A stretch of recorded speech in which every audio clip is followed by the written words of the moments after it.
dan besi itu layaknya setrika. Mereka ini kayak disetrika.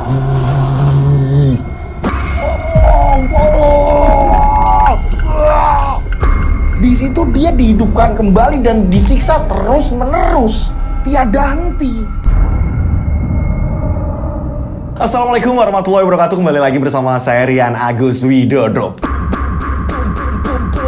Apa kabar semuanya? Mudah-mudahan kalian dalam keadaan sehat walafiat. Itulah doa saya gitu ya. Nah, mudah-mudahan puasanya sampai hari yang sekarang ini tetap lancar ya kan, tanpa halangan gitu. Nah, saya mau ucapkan terima kasih, banyak-banyak terima kasih. Ya beneran, saya mau ucapkan banyak terima kasih. Karena apa? Ya kan, kita akan bikin part sumbangan hasil dari iklan gitu ya kan. Hasil dari iklan ini kan sebagiannya ini kan kita sumbangkan. Nah, kalian pernah ingat nggak kita ini sudah menyumbangkan? Nah, ini videonya. Nah, Senin Berkah, RAW Berbagi.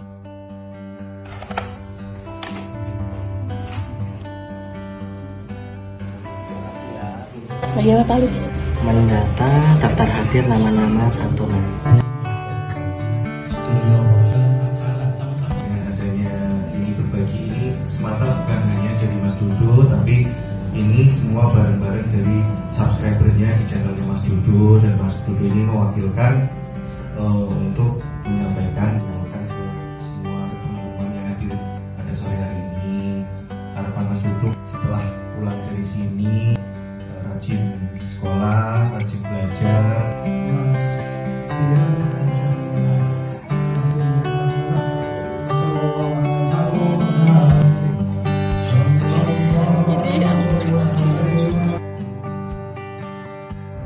dan dengarlah oh bunga hati, engkaulah yang aku nanti, dan lihatlah oh bunga hati, engkaulah yang aku cari.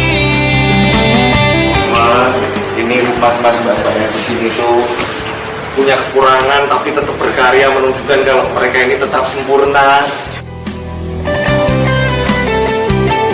Mendambamu, menghatikanmu, Yoskala, oh bunga hati, engkaulah yang aku nanti, dan lihatlah oh bunga hati, engkaulah yang aku cari.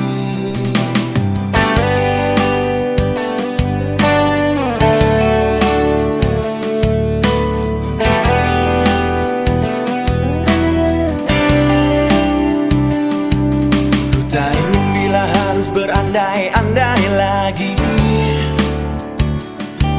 karena ku takut lebih keras bila ku terjatuh nanti. Ku tak mau bila harus berjika-jika lagi, karena ku takut lebih perih saat ku terluka nanti. Dan dengarlah oh bunga hati, engkaulah yang aku nanti, dan lihatlah oh bunga hati, engkaulah yang aku cari.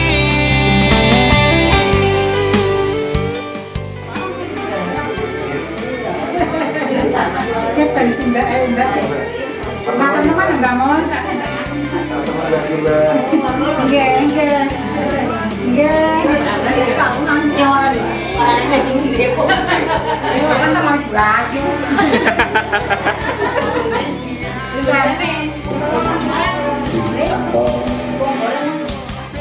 Dengarlah oh bunga hati, engkaulah yang aku nanti, dan lihatlah.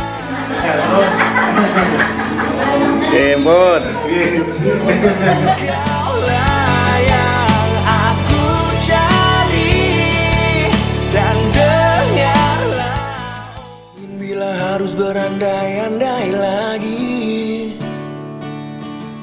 Karena ku takut lebih keras bila ku terjatuh nanti. Bismillahirrahmanirrahim. Alhamdulillahirabbil alamin.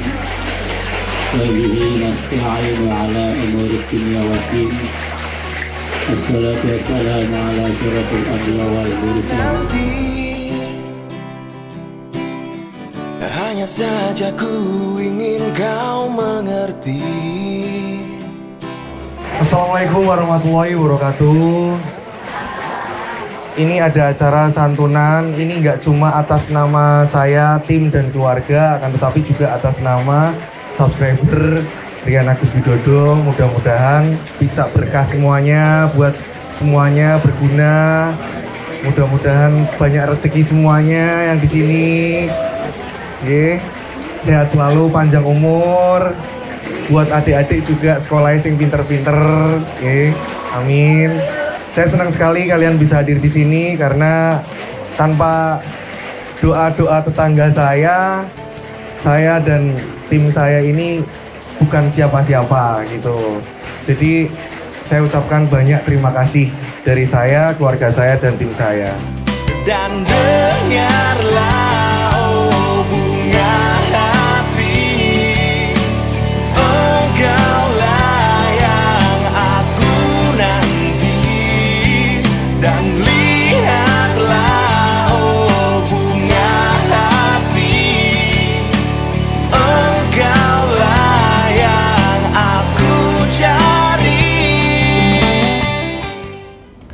Nah itu tadi gitu kan, dengan kalian tidak menyikip iklan, kita ternyata bisa berbagi gitu loh. Atas namanya bukan hanya saya, tapi juga kalian gitu. Nah ini rencana kita akan mau mengadakan lagi gitu. Kita akan mau mengadakan lagi kapan Mas Lutfi? Sebelum lebaran kita akan mengadakan lagi nih sumbangan ya kan. Nah kemarin banyak yang tanya kan, Mas bulan puasa kemarin ini ibu bikin cemilan, ibu Mas Rian ini bikin cemilan lagi gak? Nah ibu saya ini bikin cemilan nih, monggo silakan kalian bisa order ya kan. Ini cemilan. Nah ini dia aneka cemilan lebaran bikinan ibuku.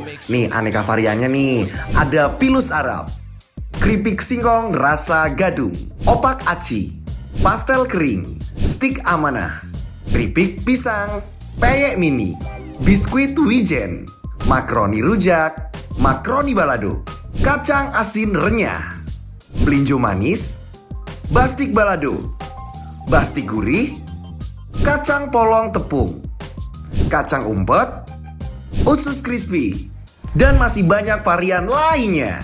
Harganya murah banget loh, dimulai dari 20 ribuan aja. Wow ya kan? Untuk pemesanan bisa langsung WA ke nomor bunda saya nih 081239370008. Nah nantinya hasil dari penjualan kue-kue ini ya kan, sebagian ini juga kita gabungin untuk kita sumbangkan ke adik-adik kita, saudara-saudara kita yatim piatu dan kaum duafa. Yuk ngemil sambil berbagi. Oh ya, tak hanya di Indonesia, yang di luar negeri pastinya bisa memesan. Terima kasih, Yoskai. Nah itu tadi ya kan cemilannya kan. Sebagian dari hasil penjualan cemilan kita nanti akan gabungkan gitu untuk sumbangan juga gitu ya. Monggo silahkan di order. Nah di cerita kali ini kiriman dari subscriber ini menceritakan ada seorang pelaku pesugihan yang telah mati suri. Jadi dia mengalami mati suri, dihidupkan kembali untuk memberitahukan kepada orang-orang bahwa di alam sana para pelaku pesugihan ini mendapatkan siksa yang sangat pedih luar biasa. Seperti apa ceritanya? Tak perlu lama-lama lagi, kita langsung saja menuju ke ceritanya.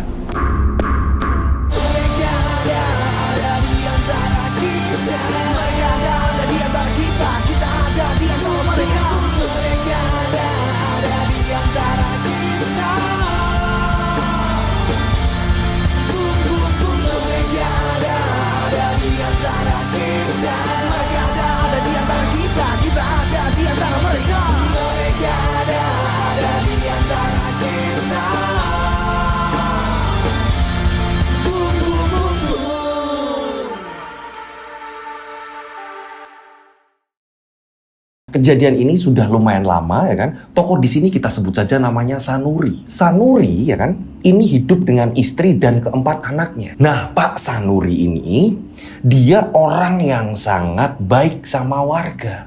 Bisa dikatakan kehidupannya ini sangat-sangat berkecukupan. Di antara warga-warga yang lain ya kan, ini Pak Sanuri ini orang kaya juga. Pak Sanuri ini mempunyai toko sembako. Dan rata-rata karyawannya ini justru dari kampungnya sendiri, dari warganya sendiri. Toko sembako di pasar, ya kan, ini menjadi incaran para orang-orang. Incaran dalam artian ini kalau belanja di tempatnya Pak Sanuri aja. Karena apa? Selisih harga dari warung-warung lain, dari toko-toko sembako lain, ini sangatlah berbeda. Pak Sanuri lebih murah. Itulah yang menjadikan tokonya laris.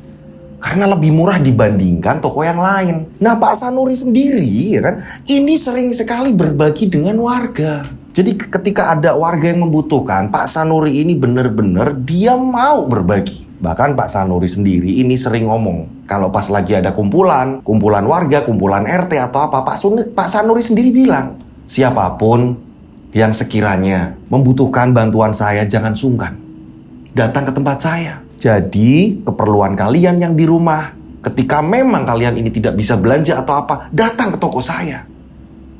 Tak apa-apa. Saya justru malah senang bisa membantu warga saya. Iya Pak Sanuri, terima kasih Pak Sanuri. Iya Pak Sanuri. Akhirnya banyak warga-warga yang nggak mampu, ya kan? Ini datang ke tempat Pak Sanuri pasti dikasih. Butuhnya apa? Beras atau apa segala macam. Inilah Pak Sanuri. Dan Pak Sanuri ini mau, yang biasanya kan orang kaya ini nggak mau nih yang namanya turun ke jalan gitu kan ya, bersih-bersih got, apa selokan untuk kerja bakti. Pak Sanuri mau. Pak Sanuri ya kan, ini jaya ini memang udah bertahun-tahun gitu. Akan tetapi di sini ada keanehan. Keanehannya apa? Ini berapa bulan sekali pasti pergi dengan istrinya keluar kota, entah pergi kemana. Dan anehnya Pak Sanuri ini kan punya karyawan, ya kan? Kalau Pak Sanuri dengan istrinya ini pergi, harusnya ini kan toko masih bisa buka. Ini enggak. Berapapun lamanya Pak Sanuri pergi, toko ini harus tutup. Karyawan diliburkan. Tak hanya itu, anak-anak ditinggal di rumah pun selalu tertutup. Yang biasanya ini rumah dibuka, ada tetangga yang main juga gitu kan ya. Ini enggak, selalu ditutup. Ada beberapa tetangga yang mungkin dia ini jeli mengamati, ya kan? Mengamati jeli, ya kan? Yang lain ini tidak menggubris, ya kan? Karena Pak Sanuri ini orang baik. Ini ada salah satu tetangga gitu kan ya. Kita sebut saja Mas Edi. Nah, Mas Edi di sini dia penasaran ada apa ya? Mas Edi ngomong sama sahabatnya, kamu ngamatin nggak Mas? Kalau Pak Sanuri pergi, sudah bisa dipastikan ada orang meninggal besok paginya. Masa sih Mas? Lihat aja. Makanya aku aneh. Dan rata-rata yang meninggal ini anak balita. Yang bener kamu Mas Edi. Coba lihat aja nanti. Yo, ini nanti apa yang terjadi sebelum Pak Sanuri pulang loh. Yo, kita lihat aja. Ternyata emang bener. Berapa hari kemudian, ini pada malam hari, burung gagak ini selalu muncul lebih dari satu burung. Dan itu berputar-putar ya kan. Ini di rumah warga. Nanti ya kan, selesainya dia ke tempatnya Pak Sanuri, burung tersebut ya kan, ini kayak habis terbangnya ini, hilangnya ini di rumahnya Pak Sanuri. Karena memang belakang rumahnya Pak Sanuri ini banyak perkebunan. Nah, hilangnya pasti ke situ. Beberapa warga ini sering lihat sebenarnya, akan tetapi tidak pernah tidak pernah terlalu memperhatikan. Nah, yang namanya Mas Edi tadi ya kan, dia ini ternyata ngamati. Esok harinya ya kan, esok harinya Pak Sanuri ini juga belum pulang. Ternyata bener, ada tetangga ya kan yang teriak-teriak bayinya ini kejang-kejang dan meninggal. Boom! Tiba-tiba siaran segala macam ya kan. Paginya langsung Mas Edi nemuin orang yang diajak cerita tadi. Bener gak Mas? Ada yang meninggal. Kok bisa gitu ya Mas? Tapi kebetulan aja Mas. Yo, nanti kita lihat lagi. Karena saya nggak tahu kenapa, saya kok ada yang aneh. Tapi kan nggak mesti Pak Sanuri, orang dia baik. Terus mau apa dia ini? Masa iya mau mencelakai warganya sendiri? Orang dia ini selalu membantu warga. Bahkan orang-orang yang di sini nganggur segala macam ditawarin kerja. Masa iya mau bunuh orang-orang sini sendiri? Loh, jangan salah. Yang mati itu balita loh, bukan orang-orang dewasa. Dan ternyata benar Pak Sanuri pulang. Setelah Pak Sanuri pulang dengan istrinya kan, warung kembali buka, toko kembali buka. Ya kan? Toko sembakonya kembali buka, rame lagi. Nah, setelah rame lagi, ini membagikan lagi sama warga. Datang ke tempat warga, kiranya ada yang membutuhkan pertolongan segala macam, Pak Sanuri ini ringan tangan untuk membantu warga. Singkat cerita, berjalannya waktu, ya kan, ini ketika Pak Sanuri yang keberapa kali ini keluar kota, kejadian sama, Mas Edi ngomong lagi sama temannya tadi. Nih lihat, Pak Sanuri keluar kota, mobilnya nggak di rumah. Saya berani taruhan, nanti pasti ada yang meninggal lagi. Oh, sampai itu ngaco. Loh, lihat aja nanti. Ternyata bener, berapa hari kemudian ini burung gagak muncul lagi. Tengah malam, ya kan.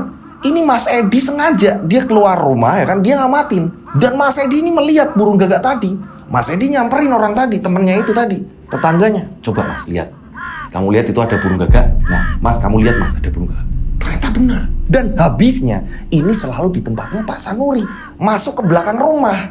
Tapi temennya ini selalu bilang nih, selalu menyangkal. Ya wajar Mas, orang itu belakang perkebunan kok. Ya saya nggak tahu sih. Tapi coba besok kita lihat ada apa. Ternyata emang bener, ada bayi meninggal lagi. Benerak Mas. Lah kok iyo Mas? Udah, tapi ini semua kita nggak bisa nuduh. Kita nggak bisa nuduh Pak Sanuri. Yang jelas, saya itu cuma ngamati aja. Itu untuk curiga atau apa ya, saya belum berani. Yang jelas kok pasti ada yang mati. Dan rata-rata ini balita Mas. Aku ngamatin itu. Iya Mas, ada keanehan di tempatnya Pak Sanuri. Lewat kejadian tadi, temennya Mas Edi, ya kan, saya belum mengenalin, kita sebut saja namanya Mas Ferry gitu kan ya. Nah, Mas Ferry ini ya kan, dia akhirnya karena sudah diajak Mas Edi untuk membuktikan gitu, ini Mas Ferry ini ngomong sama tetangga-tetangga yang lain juga. Akan tetapi tetangga-tetangga yang lain ini mengelak. Ah, jangan ngarang. Aku justru malah kalau nggak ada Pak Sanuri, aku nggak bisa bayar listrik. Aku ini kan kena PHK.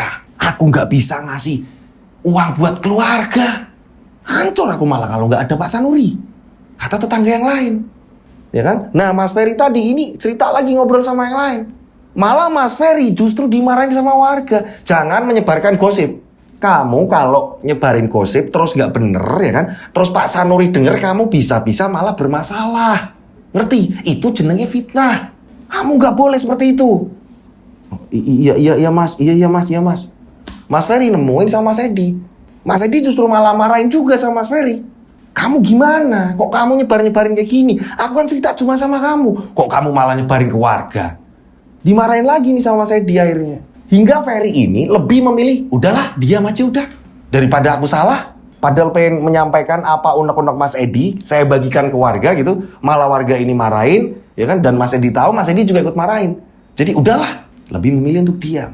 Semenjak itu, Ferry dikucilkan warga akhirnya. Akan tetapi ya kan, karena warga sudah mendapatkan kabar dari Ferry, ada beberapa warga yang pada akhirnya ya kan, dia ini mau ikut ngamatin, penasaran. Walaupun tadi udah sempat ngomongin Ferry, ya kan? Akan tetapi dia kan inget-inget nih kata-kata Ferry, ya kan? Nanti muncul burung gagak, nanti ada bayi mati, gitu kan? Urut-urutannya udah diceritain Ferry kan? Ferry pun awalnya kan dari Edi, ya kan? Nah, disinilah warga-warga yang penasaran, gitu kan ya? Dia ngamatin. Kalian tahu nggak? Hari ini tadi aku lihat Pak Sanuri keluar. Menurut kalian, omongan Ferry itu bener nggak? Udah, nggak usah ngomong kayak gitu. Oh ya wis. Pak Sanuri pergi dan toko tutup. Ada beberapa warga yang penasaran, dia ke pasar. Oh iya, tokonya tutup dan rumahnya pun tutup. Nah, pada malam harinya akhirnya beberapa warga nih ya kan, beberapa warga ini ngamatin, dikagetkan. Ini burung gagak ini mengitari kampung. Yang biasanya ini cuma 2-3 burung ya kan, ini burung-burung berterbangan. Banyak sekali. Kok bener omongannya Ferry? Ada tetangga juga yang ngamatin, tapi dia nggak berani ngomong, cuma kok bener ada burung gagak. Jam 1:30 dini hari, ada warga yang sengaja lewat depan rumahnya Pak Sanuri. Ini baunya, ini wanginya, ini wangi bunga. Kok wangi bunga ini bener-bener menyengat? Iya, aneh. Ada warga juga, tapi nggak berani untuk saling ngomong. Mereka ini kayak pengen meneliti, ya kan, satu persatu, sendiri-sendiri, tanpa mengungkapkan. Karena apa? Mereka juga kerasa dibantu juga perekonomiannya. Jadi nggak berani namanya ngomongin Pak Sanuri, nggak pada berani. Dan ternyata emang bener. Jam 5:30 pagi ada bayi meninggal seberang kampung, bukan kampung itu. Jadi kayak tetanggaan dengan kampung itu. Bayi laki-laki. Disitulah akhirnya warga ini kayak membenarkan omongan Ferry. Ferry yang sudah dikucilkan, akhirnya beberapa warga ini nemuin Ferry. Ferry ini kerjaannya ini tukang servis TV elektronik gitu kan ya, kipas atau apa segala macam.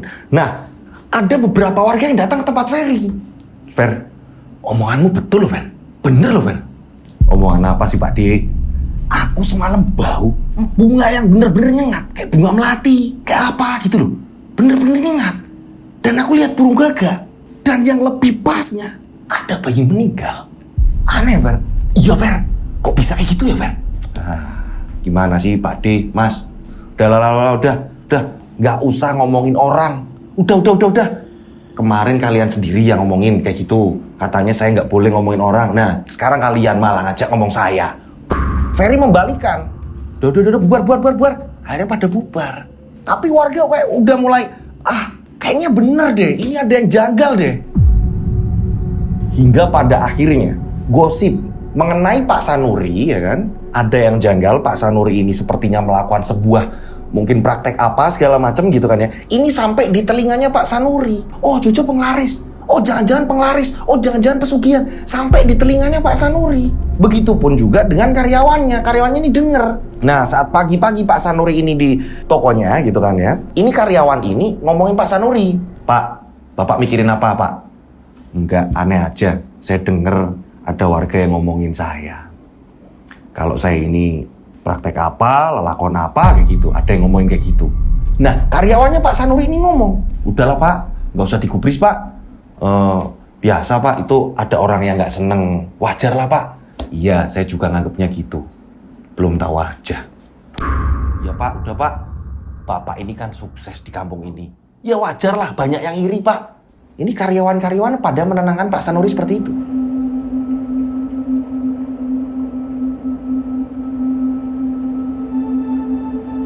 Singkat cerita nih, ya kan, ada warga yang memang rumahnya hadapan dengan Pak Sanuri, hadap-hadapan nih. Kita sebut saja namanya Pak Akbar. Pak Akbar ini mau ngadain hajatan, anaknya ini khitanan. Nah, karena Pak Akbar ini halamannya sempit, gitu kan ya, tidak seluas halamannya Pak Sanuri, gitu. Otomatis Pak Akbar ini kebingungan. Ini aku kalau hajatan, aku nutup jalan, jadi susah ini gimana ya? Masih kurang kayaknya, terlalu sempit. Apalagi di zaman-zaman dulu gitu ya, kalau ada apa gitu kan ya, ada tontonan apa, warga-warga juga pada berdatangan. Nah, Pak Akbar ini minta pertimbangan dengan warga lain. Menurut kalian gimana? Oh iya Pak, nggak apa-apa Pak, ngomong aja sama Pak Sanuri. Pasti dibolehin kok. Kalau pinjem halamannya itu pasti dibolehin. Nah, kebetulan pagernya Pak Sanuri, pagar depan, ini karena memang zaman dulu ya kan, nggak pagar yang tinggi-tinggi amat itu nggak. Pagarnya ini pendek gitu. Dan pintu gerbangnya ini juga luas, halamannya luas, gitu kan ya. Jadi kalau digabungin antara halamannya Pak Akbar yang sempit, terus jalanan, terus tambah halamannya Pak Sanuri, ini akan pas kalau dibikin hajatan. Akhirnya Pak Akbar memberanikan diri untuk ngomong sama Pak Sanuri. Gitu, ketemulah sama Pak Sanuri. Ya kan, Pak Sanuri ini mau berangkat ke pasar, ya kan. Pak Akbar ini ngomong sama Pak Sanuri, Pak Sanuri, oh iya Pak Akbar, ada apa ya Pak Akbar? Gini Pak, rencana kan anak saya ini mau khitan. Nah, nanti ada hajatan. Cuma saya bingung ngomongnya. Iya, ngomong aja gimana? Ada yang bisa saya bantu? Gini Pak, kalau saya pinjem halamannya Bapak juga ini gimana Pak kira-kira Pak? Oh, kalau di tempat sampean terlalu sempit ya? Oh iya, nggak apa-apa. Santai aja Pak Akbar. Nggak apa-apa. Nah, warga yang nganter Pak Akbar di situ, yang menyaksikan, ini juga ngomong sama Pak Akbar. Nah kan, kalau ngomong sama Pak Sanuri, semua beres. Ya udah, mau kapannya nanti kabarin aja. Ya udah Pak Sanuri, terima kasih. Nah, singkat cerita ya kan, tibalah hari acara hajatannya Pak Akbar. Dan ternyata acara hajatannya ini ya kan, yang awalnya ini rencana hiburan, ini berubah menjadi pengajian. Saat itu mengundang salah satu kiai ternama. Di situ juga disaksikan banyak keluarga, di situ keluarga berdatangan, warga-warga berdatangan. Tempat kiainya ceramah, ini justru malah di terasnya Pak Sanuri agar bisa menghadap ke rumah Pak Akbar. Karena memang Pak Sanuri memperbolehkan, nggak apa-apa, di sini aja nggak apa-apa, monggo silakan dipakai. gitu kan. Nah pas acara di situ akhirnya Pak Sanuri bilang ya udah di sini aja nggak apa-apa. Nah anehnya ya kan, saat acara ini dimulai Pak Kiai udah datang segala macam gitu kan ya. Samping-sampingnya Pak Kiai ini ada Pak Sanuri, terus ada tamu-tamu juga gitu kan ya. Ada orang-orang penting, ada kepala desa segala macam, ada RT, warga banyak yang menyaksikan gitu kan. Di hitan anaknya Pak Akbar ini ada keanehan. Pak Yai ya kan, ini membahas ceramahnya. Ini bukannya soal hitan, masa depan anak atau apa segala macam. Ini bukan, melainkan pembahasannya ini pesugihan. Terus menerus mengenai pesugihan. Larangan melakukan pesugihan, larangan melakukan pesugihan, bahwa pesugihan ini bisa mengakibatkan seperti ini, seperti ini, seperti ini. Kalian bakal celaka. Jadi jauhilah pesugihan. Nah ini pembahasannya mengenai hal itu. Nah warga-warga yang mendengarkan yang di situ ya kan, ini juga ikut bingung. Loh, ceramah kok isinya kayak gini sih? Ini kan acara hitan. Kok pembahasannya pesugihan-pesugihan? Ada apa ini? Iya ada apa ini? Ada apa? Nah warga ini pada ngomong seperti itu, terdengar gitu kan ya. Warga ini pada ngomong sendiri-sendiri seperti itu kan jadi terdengar karena rame kan. Nah saat itu juga Pak Sanuri yang duduknya tidak jauh dari Pak Yai, karena memang itu di teras rumahnya Pak Sanuri. Pak Sanuri ini kayak panik. Tiba-tiba Pak Sanuri panik. Pak Sanuri ini ngomong sama asisten dari Pak Yai itu. Jadi Pak Yai ini ada asistennya yang ngambilin air minum, terus dia ini melayani kebutuhan-kebutuhan dari Pak Yai gitu kan ya. Ini seorang laki-laki. Disinilah Pak Sanuri ini ngomong sama orang itu. Maaf banget. Tolong bilangin sama Pak Yai, topiknya jangan pesugihan Pak, tolong Pak. Yang lain. Tolong Pak. Saya tahu ini warga ini pasti pada ngomongin juga Pak apa yang seperti saya rasakan Pak. Sampai yang ngomongin Pak, ngomongin sama Pak Yai. Soalnya kan ini acara hitanan. Masa iya bahasnya ini topiknya pesugihan? Nggak enak sama Pak Akbar Pak. Nah warga ya kan ini juga berpikir, nah jangan-jangan ini kenapa bahasnya pesugihan? Apa karena di rumah Pak Sanuri? Atau jangan-jangan Pak Akbar? Atau bagaimana ini kok seperti ini? Warga bertanya-tanya, ada apa ini? Singkat cerita, ya kan? Acara pengajian selesai. Acara ini bukannya meriah, malah menjadikan tanda tanya. Semenjak acara itu, ya kan, hajatannya anaknya Pak Akbar, ya kan? Ini warga kampung jadi tanda tanya. Ini ada yang tidak beres di kampung kita. Khususnya keluarga-keluarga korban nih, kayak yang bayinya meninggal gitu kan ya. Mereka ini pada ngomongin, pada saling ngomong. Mbak, gimana Mbak? Kok itu waktu itu kok pembahasannya kok pesugihan ya Mbak? Terus banyak korban atau apa? Nah, kita ini kan yang kehilangan Mbak. Kehilangan putriku, sampai kehilangan putranya. Kan ini kayak ada tanda-tanda nggak beres ya Mbak? Iya Bu, iya. Nah pada ngomong seperti itu. Para keluarga korban yang bayinya pada meninggal. Singkat cerita, berapa hari kemudian gitu kan ya, ini warga yang pada penasaran segala macam ketika ronda tiba-tiba dikagetkan. Ini pada malam hari yang biasanya burung gagak ini berterbangan, nanti habisnya ini di rumahnya Pak Sanuri. Ini anehnya, ini berterbangannya yang biasanya ke warga-warga, nanti habisnya ke Pak Sanuri, ini berterbangannya hanya di atas rumahnya Pak Akbar. Kok di tempat Pak Akbar itu? Burung-burung di tempatnya Pak Akbar. Warga-warga bertanya-tanya, kok bisa di tempatnya Pak Akbar? Udah. Ayo, nanti malah kita ini gimana? Udah. Kembali ronda lagi. Sudah tidak menghiraukan burung gagak. Keesokan hari, warga digegerkan ya kan. Ini istrinya Pak Akbar subuh-subuh minta tolong. Ternyata Pak Akbar ini jatuh dari kamar mandi, kepalanya membentur siku bak mandi. Kepalanya bagian belakang membentur siku bak mandi. Tidak ada luka, akan tetapi Pak Akbar ini langsung pingsan. Tolong. Warga seketika berkumpul langsung membawa Pak Akbar ini ke rumah sakit. Ada apa dengan Pak Akbar? Warga sekitar ini menduga, jangan-jangan burung semalam kenapa berhenti? Ini berterbangannya di tempatnya Pak Akbar, jangan-jangan Pak Akbar ini ditumbalkan Pak Sanuri. Warga berpikir seperti itu. Nah, saat di rumah sakit ya kan, dokter mengatakan bahwa Pak Akbar ini mengalami koma. Keluarga berdoa, semoga Pak Akbar ini bisa tersadar kembali, ya kan, bisa pulih kembali. Akan tetapi, dokter berkata lain. 3 hari dirawat di rumah sakit, Pak Akbar akhirnya meninggal. Istri dan anaknya ini semua nangis. Apa dok? Iya bu, kami sudah berusaha semaksimal mungkin. Akan tetapi Pak Akbar tidak bisa diselamatkan. Pak Akbar meninggal. Geger warga. Benar udah. Tapi ada beberapa yang berpikiran, tapi biasanya ketika seperti ini, seringnya yang meninggal ini bayi. Tapi kenapa ini orang dewasa? Ada apa ini?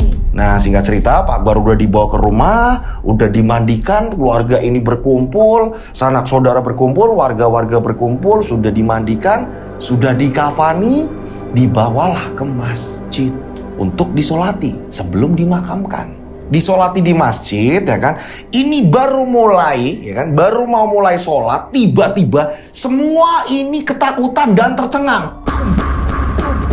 Kenapa? Karena tiba-tiba keranda yang ada di tengah-tengah saat sholat mayit ini berlangsung, keranda ini bergetar.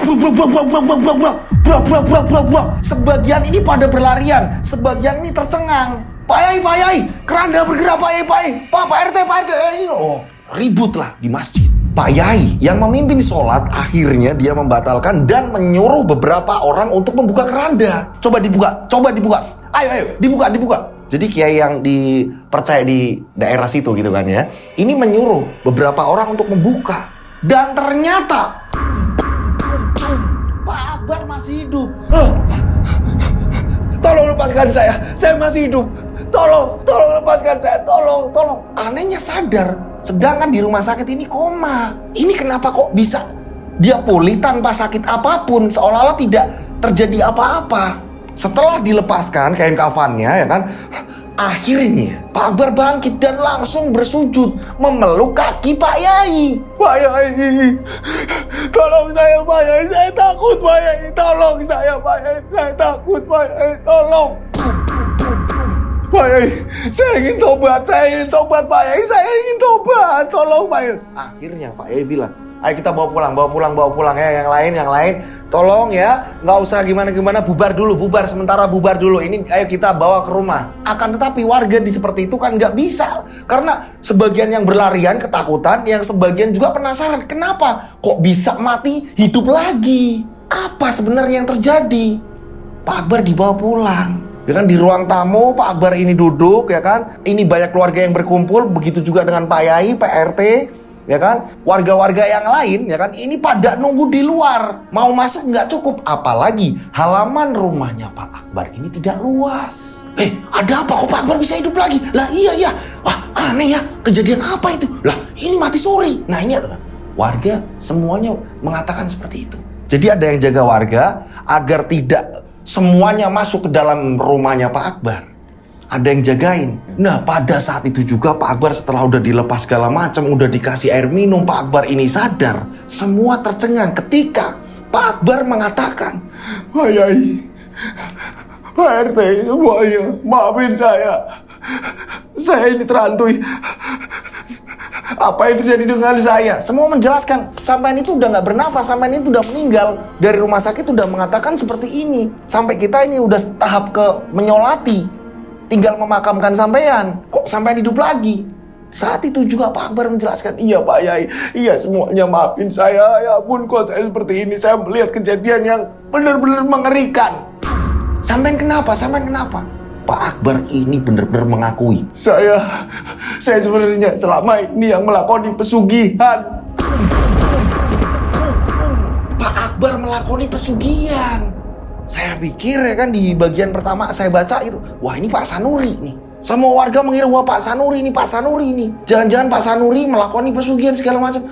Dan ternyata Pak Akbar lah yang melakoni pesugihan. Pantas saja pada saat itu ya kan, ini Pak Yai ceramah saat hajatan anaknya Pak Akbar. Kenapa pembahasannya ini mengenai pesugihan?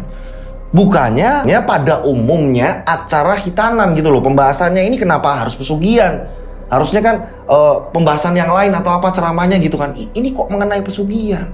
Dan ternyata Pak Akbar mengakuinya kalau beliau pelaku pesugihan. Dia mengakui kalau dia lakon pesugihan. Nah, para warga pun tercengang. Oh, jadi selama ini kita salah. Iya, kita pikir Pak Sanuri. Oh, seperti ini ya. Iya, ini. Oh, ternyata Pak Akbar. Yang kita nggak mikir sama sekali. Karena Pak Akbar karakternya, dia ini juga orang yang biasa aja. Sama seperti warga yang lain. Dia mampu, ya kan, orang yang mampu akan, tetapi dia biasa aja udah, gitu. Membantu sebisanya, membantu dengan warga ini seada-adanya, gitu kan. Kerja bakti, akan tetapi tidak seperti Pak Sanuri, gitu kan. Kalau Pak Sanuri ini bener-bener membantu ikhlas, gitu loh. Wah, dia ngasih ini. Mana lagi yang butuh, mana. Pak Akbar nggak seperti itu. Ternyata Pak Akbar melakukan pesugihan dan menceritakan apa yang terjadi selama dia mati suri.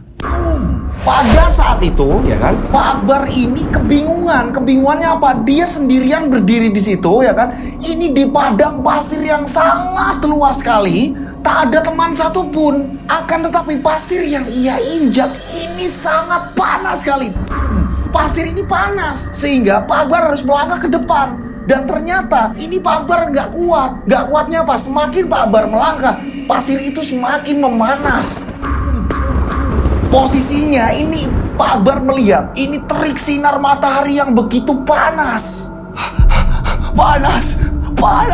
Dan ketika Pak Akbar melihat ke tubuh Pak Akbar ini semua sudah pada melepuh. Dan Pak Akbar tidak memakai kain sehelai pun. Panas, tolong. Tak lama kemudian, berapa langkah Pak Akbar melangkah, barulah muncul orang-orang yang sama, merasakan hal yang seperti dialami Pak Akbar. Tolong, tidak ada yang bisa menolong. Mereka mencoba berjalan karena kalau berhenti, pasir semakin memanas. Tapi ketika mereka berusaha menghindar dari pasir itu, melangkah ke depan, ini semakin panas pula. Tolong. Badan sudah mulai melepuh. Jadi jarak matahari seolah-olah ini benar-benar dekat sekali. Amit-amit, mudah-mudahan jangan sampai kita ini mengalami hal seperti itu. Jangan sampai ini Pak Akbar melihat itu, kejadian itu, dan merasakan. Tak lama Pak Akbar ini sedang kesakitan, tiba-tiba remang-remang dari pandangan Pak Akbar yang buram, ini tiba-tiba muncul ribuan algojo. Ribuan algojo dengan menggunakan jubah hitam dengan membawa rantai-rantai besar. Nah, algojo tadi yang menggunakan jubah hitam dengan membawa rantai, ini tingginya ini nggak pada umumnya manusia, 2 atau 3 kalinya manusia. Dengan membawa rantai, dia mencengkeramkan ke seluruh orang-orang yang ada di situ, termasuk Pak Akbar. Tolong Pak, tolong. Kamu siapa? Tolong, kamu malaikat atau kamu siapapun, tolong saya. Justru algojo tadi malah menyiksa Pak Akbar dan yang lainnya. Setelah Pak Akbar ini dirantai kakinya, ini diseret, Pak Akbar otomatis jatuh. Buak, diseret. Tolong. Punggung Pak Akbar ini merasakan panas yang luar biasa. Lagi melepuh-lepuhnya, kena pasirnya panas. Setelah itu, ya kan, Pak Akbar ini ditaruh di tembok besar batu-batuan. Diikat kiri kanannya, tangannya dicambuk-cambuk. Buah. Tolong. Semua teriak minta tolong. Seluruh orang-orang yang di sekitar Pak Akbar teriak minta tolong. Semua merintih kesakitan. Setelah itu, ya kan, mereka ini dilepas. Rantainya ini mereka dilepas. Mereka disuruh rebahan, mereka ini yang berebah, gitu kan ya, merebah. Akan tetapi pasir ini panas, pasir ini benar-benar panas. Tiba-tiba algojo itu berkumpul dengan membawa besi yang sangat lebar sekali. Jadi besi itu kayak benar-benar panjang lebar, gitu kan ya. Orang ini ditidurkan, besi itu dijatuhkan, lempengan besi itu dijatuhkan. Dan besi itu layaknya setrika. Mereka ini kayak disetrika.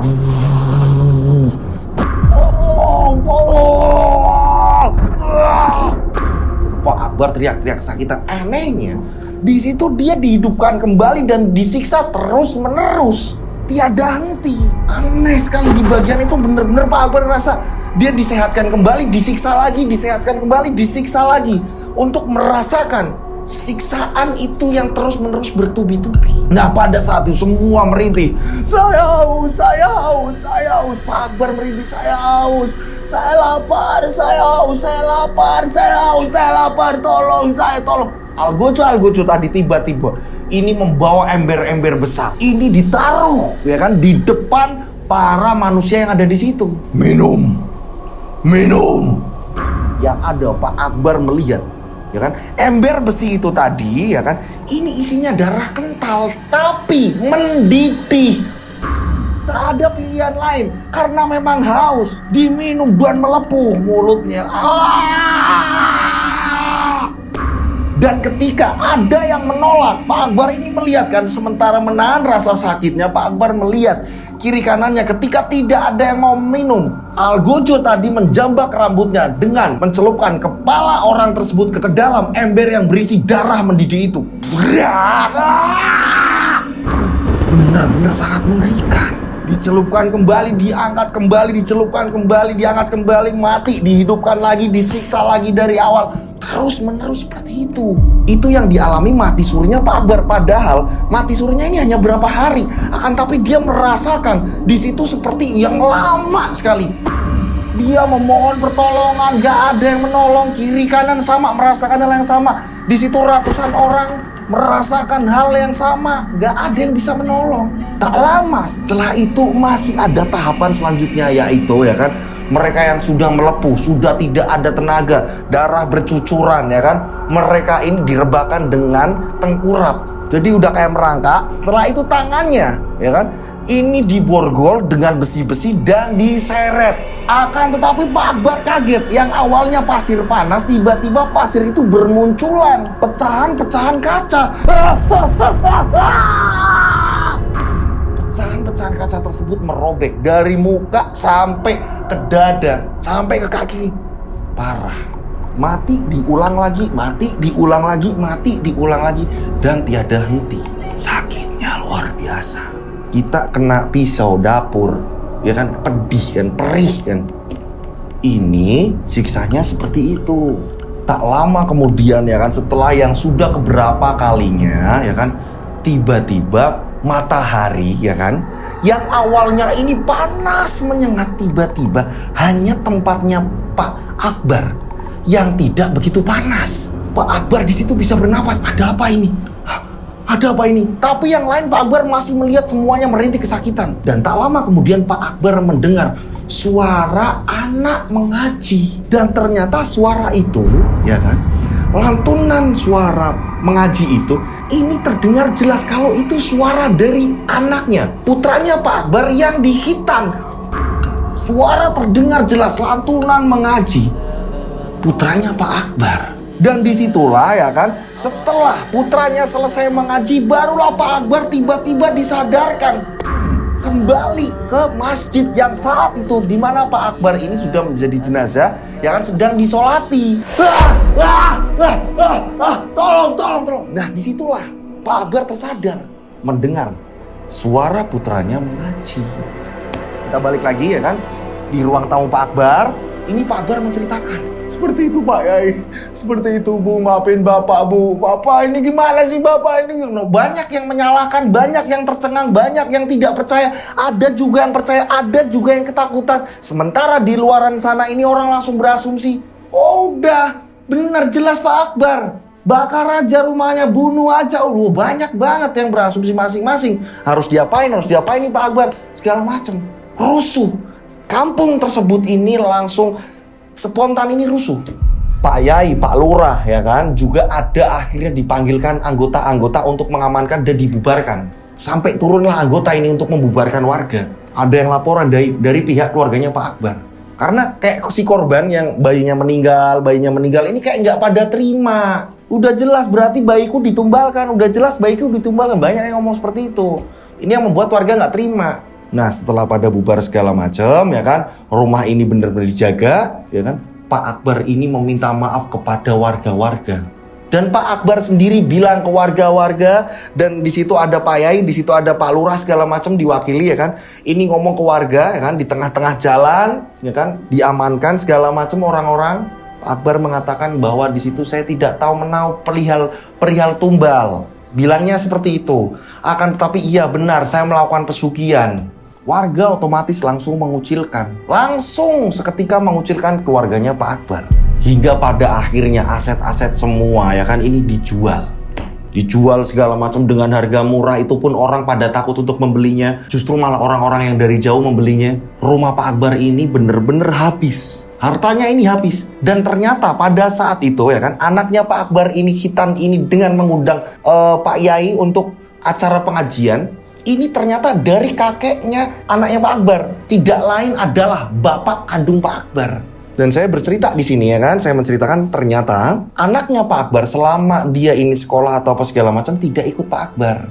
Anak laki-laki yang di Khitan. Akan tetapi ikut kakeknya. Nah, kakeknya ini ya kan jauh di kampung segala macam, ini mendidik putranya Pak Akbar ini sekolah ngaji segala macam, sekolah agama segala macam. Nah, ternyata anaknya Pak Akbar, putranya Pak Akbar yang bisa menyelamatkan. Dan kakeknya ini, bapaknya Pak Akbar ini meminta, hartaku aku jual, rumahku aku jual, kamu pulang lagi sama bapakmu. Akan tetapi kakeknya si bocah ini, anak dari Pak Akbar, bapaknya Pak Akbar ini bilang ke cucunya, ini bilang, kakek ini nabung udah lama. Pokoknya nanti kalau kamu Khitan, kakek nggak mau kalau acaranya ini, hajatannya ini dangdutan atau apa segala macam. Tolong nanti bilang sama bapakmu. Begitu juga kakek akan bilang sama bapakmu, ini adakan pengajian. Jadi skenario ini udah disusun dari kakeknya.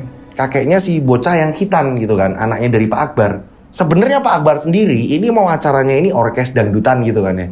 Akan tetapi ceritanya ini berubah, tiba-tiba pengajian.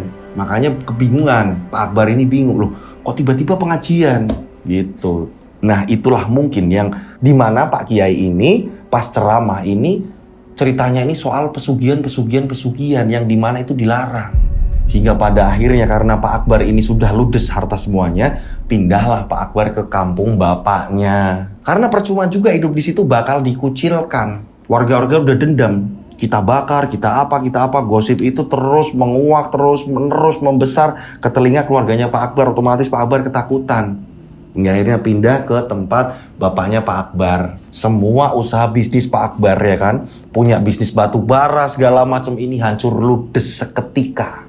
Pak Akbar ini karena sudah melihat, diberi kesempatan untuk menyampaikan ke orang-orang ya kan, Pak Akbar itu sudah menyampaikan. Akhirnya setiap ketemu siapapun Pak Akbar cerita. Dan Pak Akbar memulai hidupnya dari nol.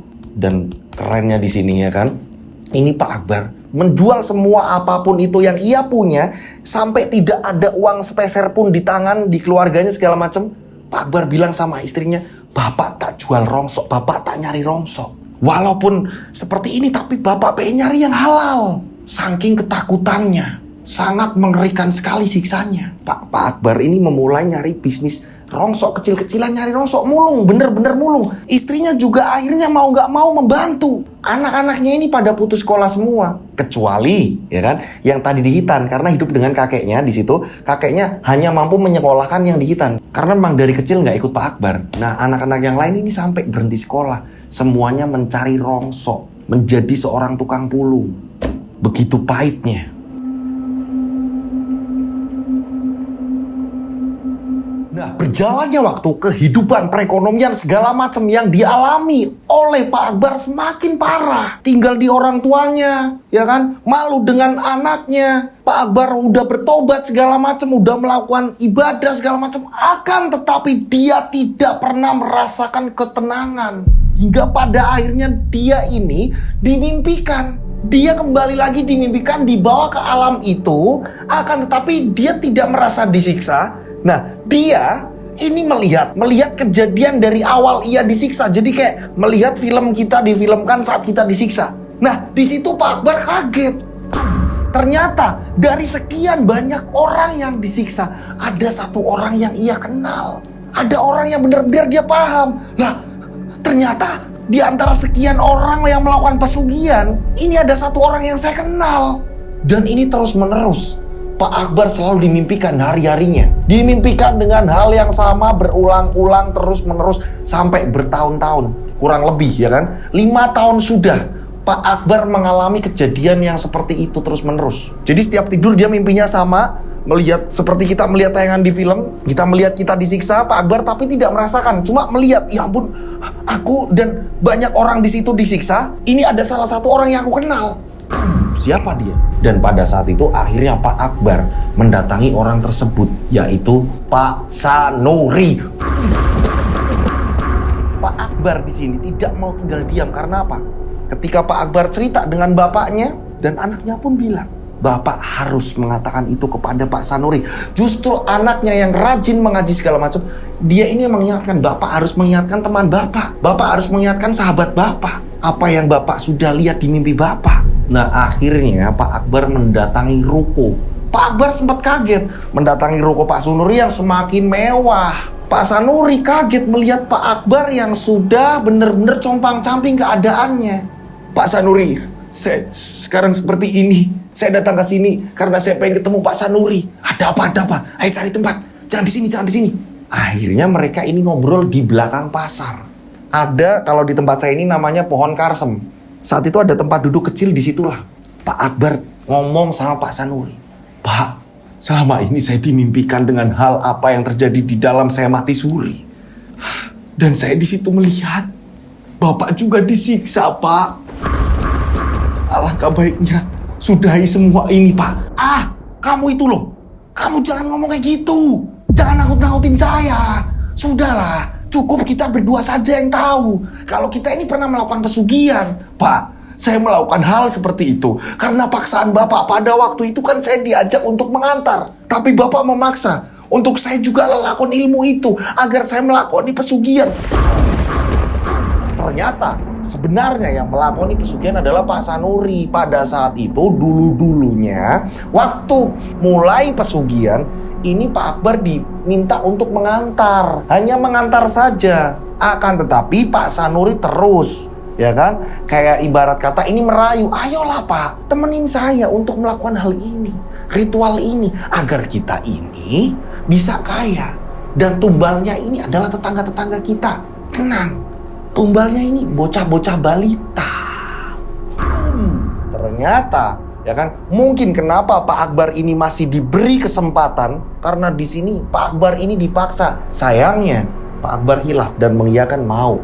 Akan tetapi mau nggak mau harus merasakan siksanya seperti apa yang benar-benar lama. Pak Sanuri anehnya dia ini tidak menggubris omongannya Pak Akbar. Karena apa? Pak Sanuri merasakan harta yang berlimpah. Warga-warga sekarang sudah percaya sama Pak Sanuri, sudah tidak curiga lagi sama Pak Sanuri. Bahkan curiganya sudah sama Pak Akbar ini udah terjawab bahwa pelaku pesugihannya Pak Akbar. Ini Pak Sanuri semakin tenang. Dan Pak Sanuri mengancam Pak Akbar, awas kamu Bar, kalau kamu membocorkan rahasia ini semua, sudah, jangan sampai kamu buka mulut. Ingat, sebelum kamu seperti ini saya pernah menolong kamu. Iya Pak Sanuri, saya tahu. Tapi saya melihat dengan jelas Bapak ini di sana disiksa Pak. Saya yakin nanti di kemudian hari Bapak akan merasakan hal itu, Pak. Saya tidak mau Pak itu terjadi. Tapi saya sudah melihat Bapak ada di situ, Pak. Pak Sanuri tidak menggubris, justru malah meninggalkan Pak Akbar setelah mengancam. Nah, singkat cerita akhirnya Pak Akbar pulang. Berjalannya waktu, ternyata setelah Pak Akbar ini memberitahukan ke Pak Sanuri, menurut penuturan warga, jadi ada warga yang datang, ya kan, ada warga yang ketemu di jalan gitu kan ya, kabar burung segala macem.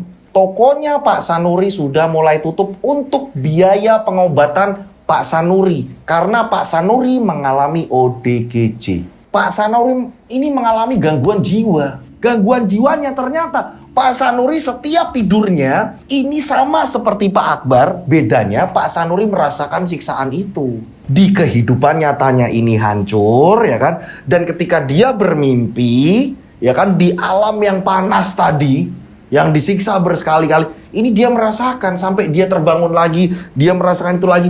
Dan di kehidupan nyata dia pun akhirnya kayak linglung, kayak merasa, aku seperti ini, aku kacau.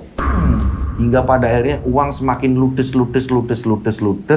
dan akhirnya terbongkar kabar burung sampai di telinganya Pak Akbar kalau Pak Sanuri, ya kan, ini melakoni pesugihan dan warga semua sudah tahu. Ini terbongkar. Ini juga karena tempatnya Pak Sanuri ini pernah disinggahi untuk ya, acara hitanan putranya Pak Akbar. Jadi Pak Yai ini di situ ternyata juga sudah seperti kayak mendoakan rumah ini agar bertaubat segala macam. Akan tetapi telat, Pak Sanuri mengalami gangguan jiwa. Dan saat gangguan jiwa ini teriak-teriak warga bahwa saya melakukan pesugihan. Saya melakukan pesugihan. Saya yang mengajak Akbar, saya mengajak Akbar. Hancur. Keluarganya Pak Sanuri pun akhirnya hancur. Ternyata di sini dalang utamanya adalah Pak Sanuri. Dan akhirnya semua harta habis, keluarganya satu persatu mengalami siksaan semuanya. Di alam mimpinya akan tetapi paling parah Pak Sanuri. Nah inilah ya kan, ternyata walaupun yang melakoni pesugihan dari misalkan dari bapak atau ibu segala macam, ini ke bawahnya yang merasakan menikmati hasil uang atau segala macam, yang merasakan makan dari uang itu, ini merasakan juga gitu. Otomatis ini yang keluarganya loh kan ya, bukan dari warga gitu, enggak, ini keluarganya malah. Kalau warga kan tidak tahu menahu. Nah ini keluarganya yang tahu, ini merasakan semuanya sampai hancur, cur hancur. Dan kabarnya ini ya udah kacau berantakan gitu, tinggal menunggu kapan ajalnya gitu kan. Nah itu tadi ya kan ceritanya gitu, kiriman dari subscriber yang sangat mengerikan sekali. Dia dihidupkan lagi untuk memberitahukan bahwa di alam sana mengerikan sekali siksanya. Dan sampai kondisinya ini masih parah gitu, masih bener-bener parah. Walaupun udah hidup balik lagi nyata gitu, dia berusaha semaksimal mungkin ya tetap masih parah. Kecuali putranya yang hitan gitu, yang hidup dengan kakeknya. Memang dia ini tidak terhasut, tidak ikut menikmati hasil dari bapaknya yang melakukan pesugihan, hidupnya ikut kakeknya dari duit halal segala macam. Yang selamat ya justru malah anaknya. Nah itu tadi ceritanya. Saya mau ucapkan banyak terima kasih. Di sini ada edukasi banyak sekali ya kan. Saya sampai pas membaca bener-bener wah merinding parah, ini ngeri nih. Ternyata kayak gini efeknya gitu kan. Makanya saya berkali-kali mengingatkan, seburuk-buruk kehidupan kita, sejatuh-jatuh kondisi kita, separah-parahnya kondisi kita, jangan sampai kita ini tergiur untuk melakoni pesugihan. Ya kan, ketika kita ini memang udah parah, udah di bawah atau segala macem, ya kan, sujud adalah obatnya, ya kan, sholat adalah obatnya, beribadah adalah obatnya gitu, ya kan. Di semua agama masing-masing gitu, kepercayaan masing-masing gitu ya. Kemarin soalnya ada yang ngomong juga nih ya kan, saya juga sempat bingung, Mas ini loh, ini agak lain ya. Jadi kemarin itu ada yang ngomong di kolom komentar, Mas kalau berbagi jangan cuma satu agama aja dong Mas. Nah sebenarnya ini juga nggak cuma satu agama gitu kan ya. Ini kita melihatnya bukan dari segi agamanya, tapi dari segi oh ini membutuhkan gitu loh. Ini butuh pertolongan yang harus cepat gitu. Dan di sini tidak memandang suku, agama, budaya atau apapun yang memang membutuhkan gitu kan ya. Dengan hasil dari iklan, sebagian ini kita sumbangkan ke mereka yang benar-benar membutuhkan pertolongan gitu. Tidak memandang suku, budaya, agama apapun. Bener nggak Mas Lutfi? Betul Pak. Karena kita berdiri di atas semua golongan gitu ya. Rian Agus Widodo, Rau, ini berdiri di atas semua golongan gitu. Kita ini Pancasila kan ya kan. Ini mau agama apapun di sini masuk gitu ya. Asalkan memang dengan ajaran yang baik, kita harus menyebarkan kebaikan juga gitu. Bener nggak Mas Lutfi? Bener. Oke, nah itulah tadi ceritanya udah selesai. Saya mau ucapkan banyak terima kasih buat teman-teman yang mau ngirim cerita. Caranya mudah sekali ya kan. Kalian ini tinggal ketik per paragraf atau per kalimat. Caranya seperti ini, kalian lihat ke layar. Tuliskan nama yang mau disamarkan atau tetap nama itu, kalian kasih tahu, dikirim per paragraf gitu kan. Mas, nama saya ini, mau disamarkan monggo silakan. Mas, nama saya nggak usah disamarkan, kirim ya kan. Awalnya seperti ini Mas, nah kirim gitu kan. Mas, konfliknya seperti ini Mas, horornya ceritanya seperti ini Mas, kirim kan gitu kan. Nah ini saya pernah kayak ngalami, kirim per paragraf atau per kalimat. Kirimnya kemana? Kalian bisa kirim ke DM Instagram saya @dodosinjo, atau kalian bisa kirim ke nomor WhatsApp saya 085870433336, 3-nya 4 kali. Oke, saya ulang, 085870433336, 3-nya 4 kali. Oke. Nah, dikasih nama dan kota. Sekali lagi dikasih nama dan kota agar tidak tertumpuk dengan WhatsApp lain. Gitu. Dan nantinya kalian juga akan mendapatkan notifikasi yang ketika kalian ini sudah saya masukkan ke dalam grup tayangan-tayangan terbaru dari channel saya gitu. Oke, saya berdoa mudah-mudahan puasanya lancar ya kan. Amin. Sampai lebaran gitu kan. Amin. Banyak rezeki melimpah. Amin. Berkah ya kan. Amin. Banyak kemudahan-kemudahan ketika kita ini menjalankan puasa gitu kan ya. Kita ini lagi meraih apa, ini dipermudah gitu. Ya kan, kesuksesan ini kita raihnya ini permudah gitu ya. Dijauhkan dari mara bahaya, ya kan? Dilindungi terus sama Allah Subhanahu wa taala, dilindungi terus sama Tuhan kita gitu ya. Nah, sehat terus panjang umur. Akhir kata, saya Rian Agus Widodo mengucapkan wassalamualaikum warahmatullahi wabarakatuh. Mereka ada di antara kita.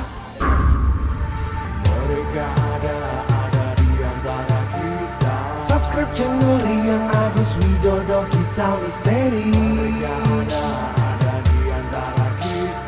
Nyalakan lonceng, notif, tinggalkan komen, share. Mereka ada di antara kita. Mereka ada di antara kita. Kita ada di antara mereka. Mereka ada di antara kita. Mereka ada di antara kita.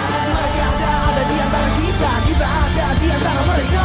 Mereka ada di antara kita.